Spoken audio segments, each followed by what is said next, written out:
नमस्कार, आपके साथ मैं हूं विवेक शर्मा और आप देख रहे हैं उत्तर बंगाल एवं सिक्किम का leading news channel SK live.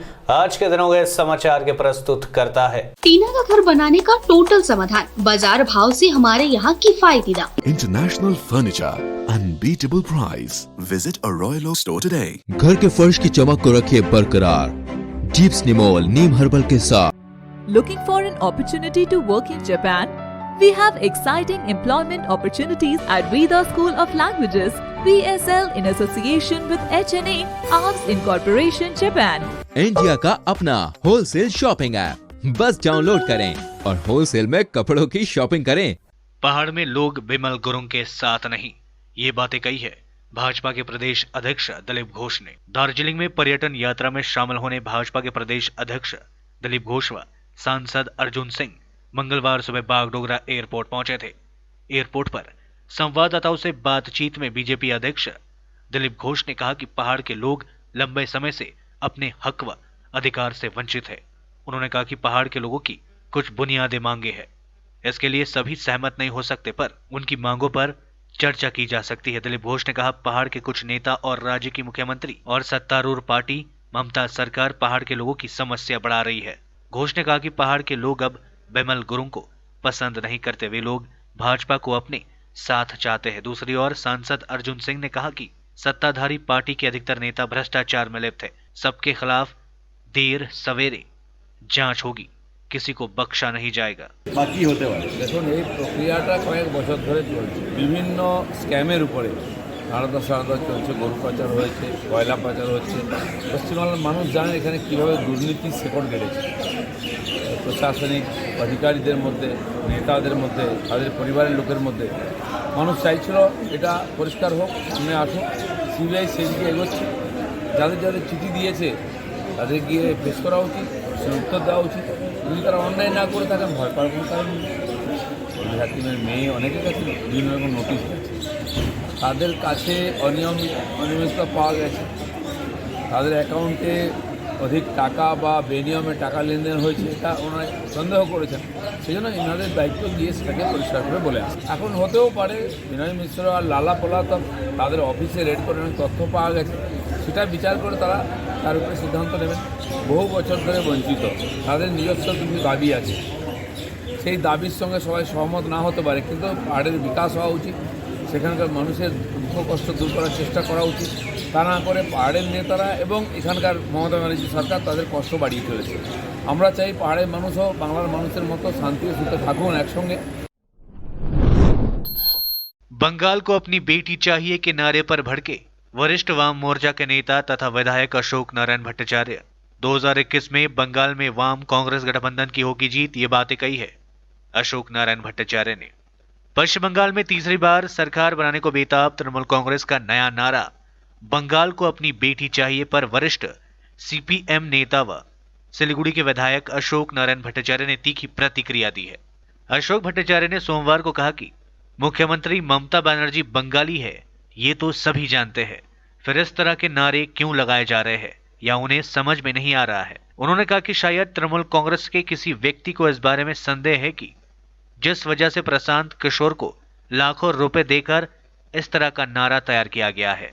इतना ही नहीं, उन्होंने कहा कि इस तरह का नारा गढ़ने के लिए पीके को इतने रुपए देने की क्या आवश्यकता थी, यह काम तो एक साधारण व्यक्ति भी कर सकता है। अशोक भट्टाचार्य ने कहा कि ममता बनर्जी से पहले राज्य में जो भी मुख्यमंत्री बने, क्या वह बंगाल के बाहर के थे। भट्टाचार्य ने कहा कि यह सब हथकंडे अपनाकर ममता बनर्जी अपनी रक्षा नहीं कर सकती, केवल वाम कांग्रेस गठबंधन ही बंगाल को बचा सकती है। इसके साथ ही उन्होंने आगामी विधानसभा चुनाव में वाम मोर्चा कांग्रेस गठबंधन की जीत की उम्मीद जताई। একটা কাগজে দেখবেন মিতালি রায় বলে একজন বিধায়ক, সেই বিধায়ক হচ্ছে ধূপগুড়ির বিধায়ক। 83 লাখ টাকা তিনি 13 জনের কাছ থেকে নিয়েছেন প্রাইমারি স্কুলে চাকরি দিবেন বলে, আর একটা জলসম্পদ দপ্তরে চাকরি দিবেন বলে। আজকে সেখানকার ইয়ং ছেলেরা তাকে ধরেছে, হয় চাকরি দেওয়া না টাকা ফেরত। আমি মুখ্যমন্ত্রীকে লিখেছি, এরকম মানুষই আপনারা এমএলএ করছেন, এরকম মানুষদেরকেই আপনারা এমএলএ করেছেন। মন্ত্রীদের বিরুদ্ধে একই অভিযোগ। কালকে যা অভিযোগ যা পাওয়া গেল বা পশ্চিমবঙ্গে এরকম কোনো দিন হয়নি। আমি তো এই ভদ্রলোকের বাড়িটা থেকে অবাক হয়েছি। আমি কোথায় এটা, কোথাকার, এটা কি লন্ডন নাকি? এটা লন্ডনের এরকম বাড়ি, একেবারে মানে ইউরোপিয়ান এটা আর্কিটেক্টের এই বাড়িটা দেখলে মনে যায়। এরকম বাড়ি আমি কোনোদিন কলকাতাতে খুব কম দেখেছি। তার আর কত পুলিশে বাবা, এই মানে কোনো কোনো মন্ত্রী, কোনো মুখ্যমন্ত্রী, উনি কেউ না, উনি একজন এমপি, তার জন্য এত পুলিশ কেন? যাই হোক, এটা তো আমরা দেখলাম। এবং তার সঙ্গে উত্তরবঙ্গে আমরা এটাও দেখলাম যে 83 লাখ টাকা নিয়েছে। আমি মুখ্যমন্ত্রী বললাম, আপনি দেখুন, ব্যবস্থা নিন, দলগতভাবে ব্যবস্থা নিন, প্রশাসনিকভাবে ব্যবস্থা নিন এদের বিরুদ্ধে। এরা ভরে যাচ্ছে তো এই দলে। কেউ বিমল করুন কেন, কেউ ফিরিয়ে আনতে পারবে না। কোনো কিছুই বলুন না, কোনো শেষ রক্ষা তার হবে না।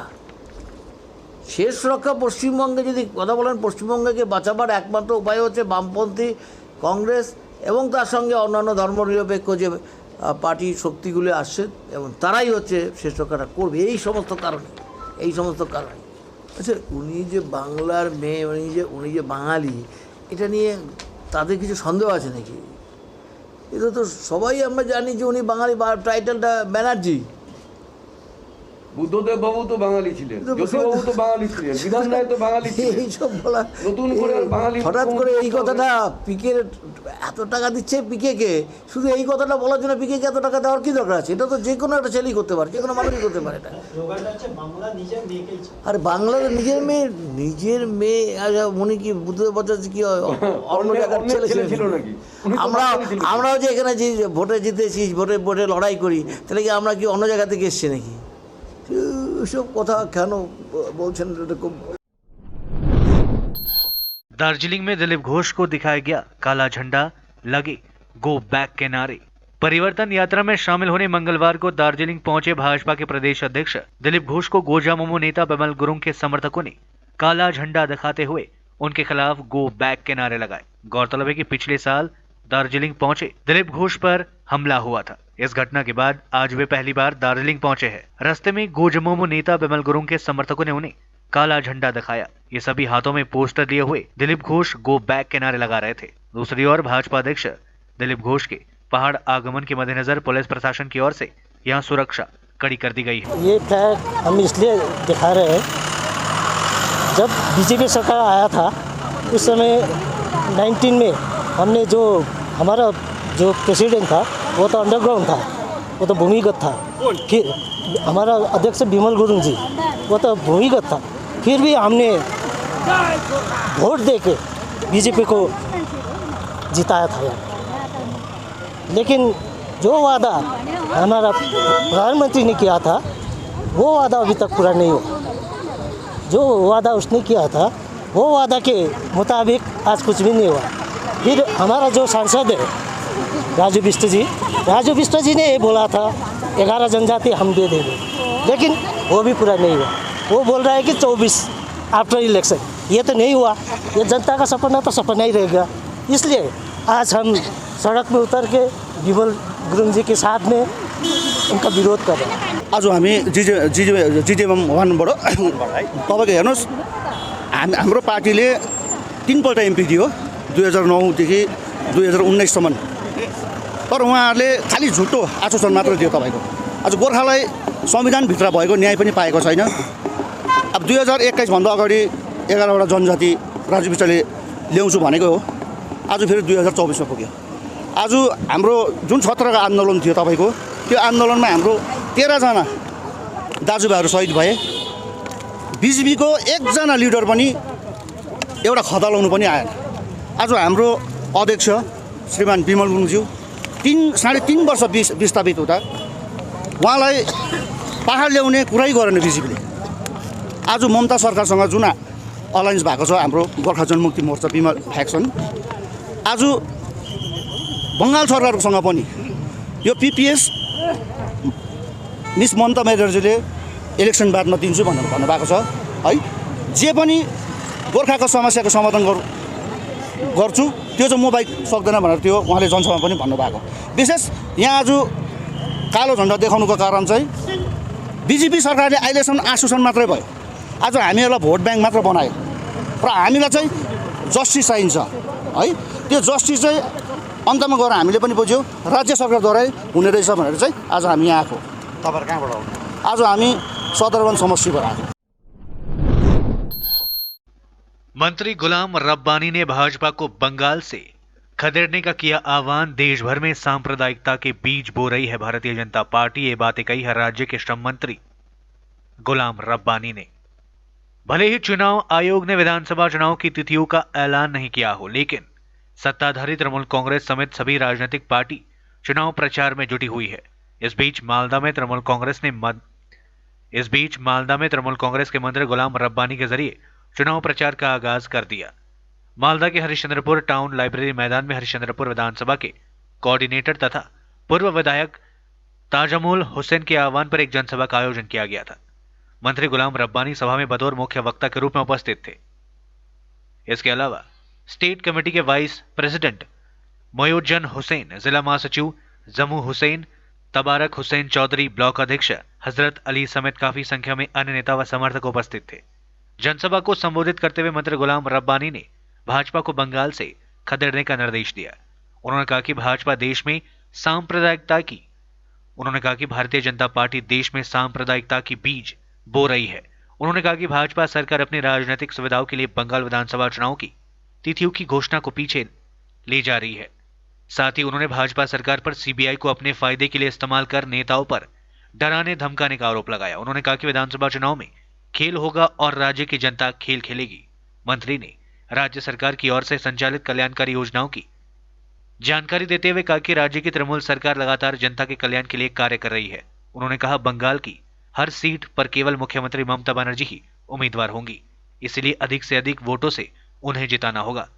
दूसरी ओर पूर्व विधायक तथा 40 नंबर विधानसभा के कोऑर्डिनेटर ताजमुल हुसैन ने कांग्रेस विधायक पर हमला करते हुए कहा कि पिछले 5 सालों में इलाके में कुछ भी विकास नहीं हुआ। 2016 से 2021 तक इस इलाके का विकास ठप पड़ा हुआ है।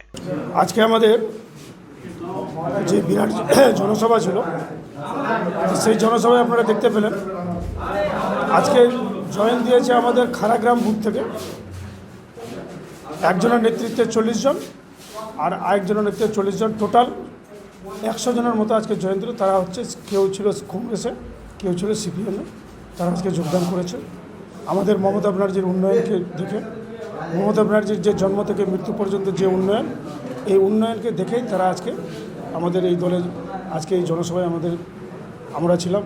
হরিশ্চন্দ্রপুরের সমস্ত তৃণমূল কংগ্রেসের কর্মী থেকে শুরু করে, গোলাম রব্বানি থেকে শুরু করে, আমাদের মোয়াজ্জেম সাহেব থেকে শুরু করে সবাই উপস্থিত থেকে তাদেরকে আমরা যোগদানটা করিয়েছি।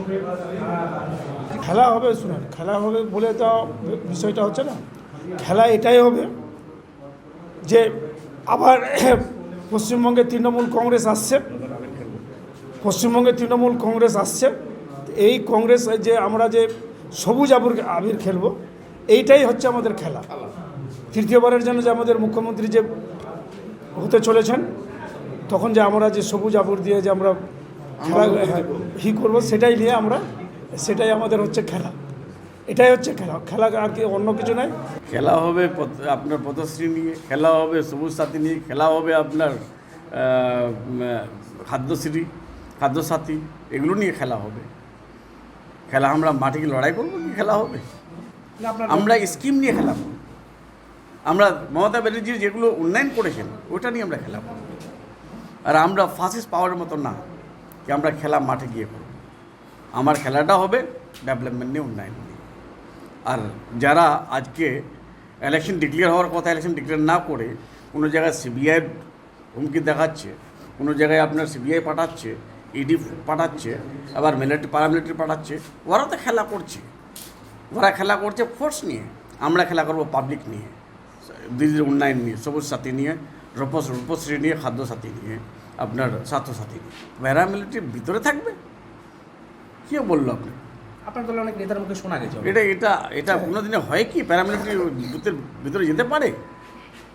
তাহলে তো ভারতের আইন থাকবে না। তো কী করে বললেন এটা?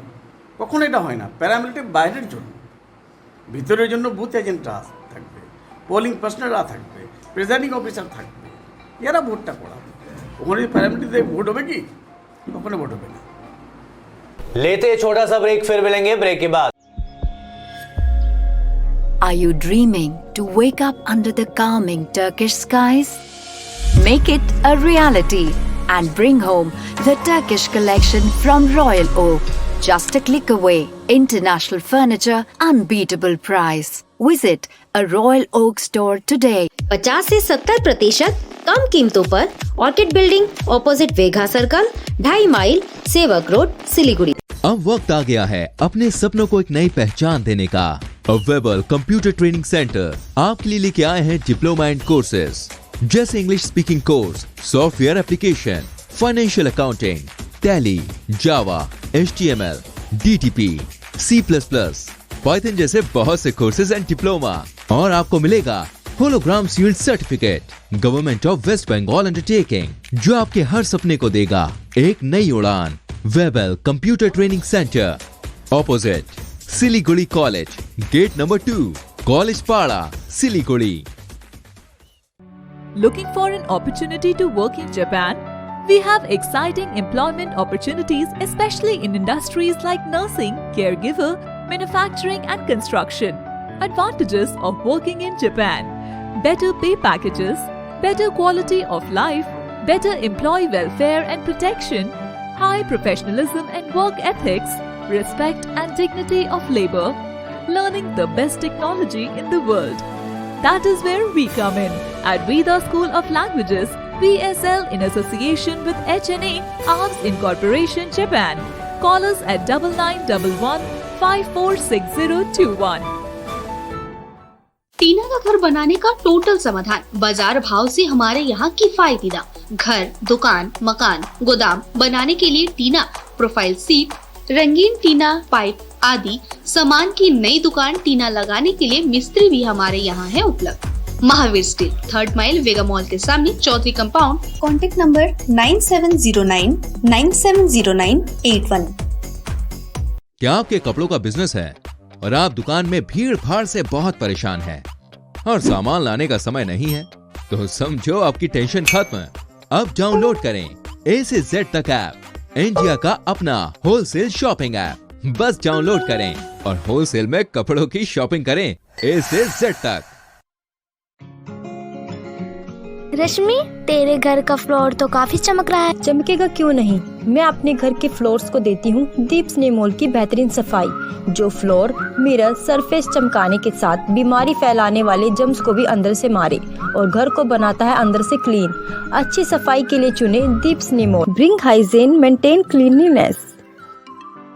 के लिए SK लाइव ही बेस्ट ऑप्शन है। SK लाइव का इस क्षेत्र में 24 घंटा टेलीविजन, एंड्रॉइड ऐप और वेबसाइट पर प्रसारण होता है। सोशल मीडिया पर भी हम उपलब्ध हैं। हमारी व्यूवरशिप 9 लाख से अधिक है। सिक्किम, हैथवे और NXT डिजिटल पर, दार्जिलिंग और कालिम्पोंग में दोनों हैथवे और CCN सेटअप बॉक्स पर, क्लामपुर से लेके मैनागुड़ी हैथवे पर, सिटी केबल पर सिलीगुड़ी और आसपास, नक्सलबाड़ी से पानी टंकी तक NXT डिजिटल में। तो सोचिए नहीं, कॉल करें 7908554308। ब्रेक के बाद आपका फिर से स्वागत है। बढ़ते हैं खबरों की तरफ। डराने वाली बात, 4 राज्यों में संक्रमण की दूसरी लहर ने दी दस्तक। यहां पिछले 1 हफ्ते से मिल रहे हैं रिकवरी केसेस से ज्यादा मरीज।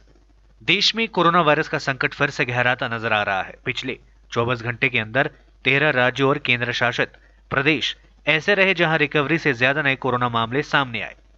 इनमें भी 4 राज्यों और केंद्र शासित प्रदेश में कोरोना की दूसरी लहर ने दस्तक दे दी है। इनमें महाराष्ट्र, पंजाब, जम्मू कश्मीर और चंडीगढ़ शामिल है। महाराष्ट्र में पिछले 10 दिन, पंजाब में 12, चंडीगढ़ में 10 और जम्मू कश्मीर में 7 दिन से लगातार एक्टिव केसेस बढ़ते जा रहे हैं। केरल में हालात काबू में आने लगा है। यहां सोमवार को 2841 एक्टिव मरीजों की संख्या में कमी आई है।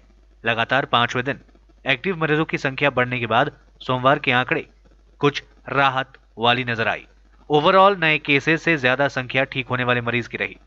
केंद्रीय स्वास्थ्य मंत्रालय के मुताबिक सोमवार को 10,493 लोग संक्रमित हुए, जबकि 13,230 लोग रिकवर हुए। 76 मरीजों ने दम तोड़ा। इस तरह 2,817 एक्टिव केसेस की संख्या घट गई। अब तक 1.10 करोड़ लोग संक्रमित हो चुके हैं। इनमें 1.07 करोड़ लोग ठीक भी हो चुके हैं। 1,56,498 मरीजों ने अपनी जान गंवाई है। 1,44,332 मरीज ऐसे हैं जिनका इलाज चल रहा है। সেটাকে প্রত্যেকটা ইন্ডিভিজুয়াল না ধরে আমি মোটামুটি সমস্ত পয়েন্টগুলো কভার করার চেষ্টা করছি। তার মধ্যে ক্লাবের বাইরেও কিছু এসছে, মসজিদ থেকে তারা তাদের জমির একটা প্রবলেমের কথা বলেছেন, চিঠিটা পাঠান, আমি বিএলআরওকে দিয়ে আপনাদের বিষয়টি দেখব। আরেকটি ফেন্সিংয়ের কথা বলেছেন কবরস্থান, সেটাও আপনারা প্রেয়ার দিয়ে আমার অফিসে মইনাকে পাঠান, আমি সেটা ফরওয়ার্ড করে মাইনরিটি ডিপার্টমেন্টে ওটা পাঠিয়ে দেব। অনেকগুলো আমরা ইতিমধ্যে করেও দিয়েছি কবরস্থানের বাউন্ডারি। দ্বিতীয় যে বিষয়টি এসছে, অনেকগুলো ক্লাব আমাদের বলেছেন যে ক্লাবগুলোকে ফেন্সিং করে দিতে। ছোটোখাটো যে জায়গাগুলো যেমন অগ্রণী, ওর সামনেটা খুব ইম্পর্টেন্ট জায়গা, ওটা আমি ফেন্সিং করে দেবো বলেছি, সেটা আমি করব। হয়তো এপ্রিল মাস অবধি সম্ভব হবে না, মে মাসে নতুন সরকার প্রতিষ্ঠিত হলে সবকিছু ঠিকঠাক থাকলে আমি প্রক্রিয়া নেব। এই অগ্রণী সঙ্গের সামনের জায়গাটা ওটা ফেন্সিং করে দেবো। আপনারা একটা টেবিল টেনিসের জন্য ম্যাট চেয়েছেন, সেটা আমি দেখব। এটা খুব বড় বিষয় নয়, এটা আমি দেখব। অম্বিকানগর ক্লাব ও পাঠাগার তারা স্কুল গ্রাউন্ড, তার ফেন্সিং এবং গ্রাউন্ডটাকে সংস্কার চেয়েছে। এরকম যদি 100টা জায়গায় আমাকে ফেন্সিং দিতে হয়, সে পয়সা আমি পাবো কোথায়? जलपाईगुड़ी चाइल्ड लाइन और कोतवाली थाने की पुलिस ने 2 जगहों में रुकवाई बाल विवाह। भले ही आज हम लोग चंद्रमा पर घर बनाने की सोचते हैं और मंगल ग्रह पर जीवन की खोज कर रहे हैं, लेकिन अभी भी कुछ लोगों की सोच नहीं बदली है। यही कारण है कि समाज में आज भी बाल विवाह जैसी कुप्रथा चली आ रही है। जलपाईगुड़ी में 2 जगहों में बाल विवाह की घटना सामने आई है। जलपाईगुड़ी सदर ब्लॉक के गडालबाड़ी और देवनगर इलाके में बाल विवाह का आयोजन किया गया था। इसकी जानकारी किसी तरह से पुलिस चाइल्ड लाइन को मिल गई और उसने कोतवाली थाने की पुलिस के साथ मिलकर दोनों ही बाल विवाह को रुकवा दिया। साथ ही दोनों परिवार वालों को काउंसलिंग के लिए भेजा गया और समझाया गया कि बाल विवाह एक अपराध है और इसके लिए उनको सजा भी मिल सकती है। साथ ही लड़कियों को बाल विवाह से होने वाले नुकसान के संबंध में भी जानकारी दी गई।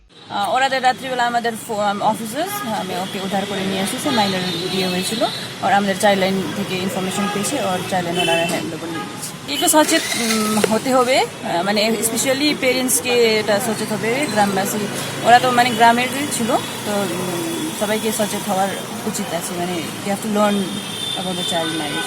ওটা আইনের ব্যবস্থা নাই, ওটা শিখতে হবে। আমরা ছেলে মেয়েকে উদ্ধার করে নিয়ে আসি এবং বাল্যবিবাহ বন্ধ করি। নিয়ে আসার পরে ছেলে মেয়েকে আমরা সেখানটায় কোতোয়ালি পিএসের সহায়তায় আইসির মাধ্যমে আমরা তাদেরকে উভয় পরিবারকে বাল্যবিবাহের আইনি বিষয়ে সচেতন করি এবং যে নাবালিকা মেয়েটি ভুলবশত ছেলেটির সাথে বিবাহ বন্ধনে আবদ্ধ হতে যাচ্ছিল তাকে ভালো মতো বোঝানো হয় যে 18 বছর উত্তীর্ণ হয়নি, তার এটা পড়াশোনার সময় এবং কন্যাশ্রী প্রকল্পের আওতায় আসে, যাতে সে পড়াশোনার মধ্যে থাকে এবং বাল্যবিবাহ করলে কি কি ক্ষতি হতে পারে সেই বিষয়ে তাকে পরামর্শ দেওয়া হয়। 64 प्रहर व्यापी महानाम संकीर्तन उत्सव 26 फरवरी से। उत्तर बंगाल के ऐतिहासिक उत्तर दिनाजपुर जिले के कालियागंज शहर के महेंद्रगंज नाट मंदिर में 26 फरवरी से 64 प्रहर व्यापी महानाम संकीर्तन उत्सव शुरू होगा।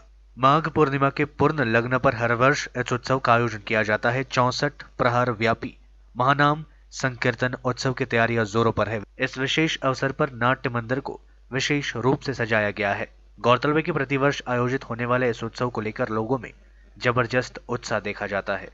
64 प्रहर व्यापी महानाम संकीर्तन उत्सव के अवसर पर मंदिर प्रांगण में विशाल मेले का आयोजन किया जाता है। हालांकि इस वर्ष कोरोना वायरस की महामारी को देखते हुए और सरकारी नियमों का पालन करते हुए संकीर्तन उत्सव का आयोजन होगा, लेकिन मेले का आयोजन रोक दिया गया है। 8 दिन व्यापी 64 प्रहर संकीर्तन उत्सव में पूरे बंगाल के लोग शामिल होते हैं। उत्सव में लाखों भक्तों का समागम हो। आगामी माघी पूर्णिमा 27 ফেব্রুয়ারি ভোরবেলা 6টার থেকে শুভ হরিনাম সংকীর্তন শুরু হবে। 6 তারিখ সারাদিন চলবে। 7 তারিখ মার্চের 7 তারিখে আমাদের হচ্ছে নামের বিরতি এবং তারপরেই মহোৎসবের পরিকল্পনা। করোনা বিধি মেনের জন্যই আমাদের শুধু 8 দিন যেটা সংকল্প হয় প্রতিষ্ঠাতার কালিয়াগঞ্জ 64 প্রহর নামযজ্ঞ সমিতি, সেই জন্য 64 প্রহরই হবে কীর্তন, তার বাড়তি আর আমরা এবার করছি না। এবার ওই 64 প্রহর যেহেতু সংকল্প ওই নামে ওই কয়টা দিনই আমরা করব। মেলা এবার হচ্ছে, উৎসব হচ্ছে, মেলাও হবে, কিন্তু করোনা বিধি মেনে যতটা সম্ভব আমরা সেই হিসেবে সরকারি বিধি নিষেধ মেনে কাজকাম করব। डराने वाली बात, 4 राज्यों में संक्रमण की दूसरी लहर ने दी दस्तक। यहां पिछले एक हफ्ते से मिल रहे हैं रिकवरी केसेस से ज्यादा मरीज। देश में कोरोना वायरस का संकट फिर से गहराता नजर आ रहा है। पिछले 24 घंटे के अंदर 13 राज्यों और केंद्र शासित प्रदेश ऐसे रहे जहां रिकवरी से ज्यादा नए कोरोना मामले सामने आए। इनमें भी 4 राज्यों और केंद्र शासित प्रदेश में कोरोना की दूसरी लहर ने दस्तक दे दी है। इनमें महाराष्ट्र, पंजाब, जम्मू कश्मीर और चंडीगढ़ शामिल है। महाराष्ट्र में पिछले 10 दिन, पंजाब में 12, चंडीगढ़ में 10 और जम्मू कश्मीर में 7 दिन से लगातार एक्टिव केसेस बढ़ते जा रहे हैं। केरल में हालात काबू में आने लगा है। यहां सोमवार को 2841 एक्टिव मरीजों की संख्या में कमी आई है। लगातार 5वें दिन एक्टिव मरीजों की संख्या बढ़ने के बाद सोमवार के आंकड़े कुछ राहत वाली नजर आई। ओवरऑल नए केसेस से ज्यादा संख्या ठीक होने वाले मरीज की रही। केंद्रीय स्वास्थ्य मंत्रालय के मुताबिक सोमवार को 10,493 लोग संक्रमित हुए, जबकि 13,230 लोग रिकवर हुए। 76 मरीजों ने दम तोड़ा। इस तरह 2,817 एक्टिव केसेस की संख्या घट गई। अब तक 1.10 करोड़ लोग संक्रमित हो चुके हैं। इनमें 1.07 करोड़ लोग ठीक भी हो चुके हैं। 1,56,498 मरीजों ने अपनी जान गंवाई है। 1,44,332 मरीज ऐसे हैं जिनका इलाज चल रहा है। अलीपुरद्वार में चुनाव कर्मियों का प्रशिक्षण शुरू। पश्चिम बंगाल में भले ही विधानसभा चुनाव की तिथि का ऐलान नहीं किया गया हो, पर चुनाव आयोग की ओर से इसकी तैयारियां शुरू कर दी गई। इसी क्रम में सोमवार से Alipurduar max William high school में चुनाव कर्मियों का प्रशिक्षण शुरू हुआ। आज जिले के विभिन्न प्रांतों से चुनाव कर्मी यहां पहुंचे। इस वर्ष होने वाले विधानसभा चुनाव में अलीपुरद्वार जिले के विभिन्न इलाकों में चुनाव कार्यों में तैनात किए जाने वाले इन लोगों को आज से प्रशिक्षण देने का काम शुरू हुआ। कोरोना के मद्देनजर स्वास्थ्य विभाग के नियमों का पालन करते हुए आज चुनाव कर्मियों का प्रशिक्षण शुरू हुआ। आज के लिए बस इतना ही और विस्तृत खबरों के लिए देखते रहिए SK लाइव। आपका समय, आपकी खबर। धन्यवाद।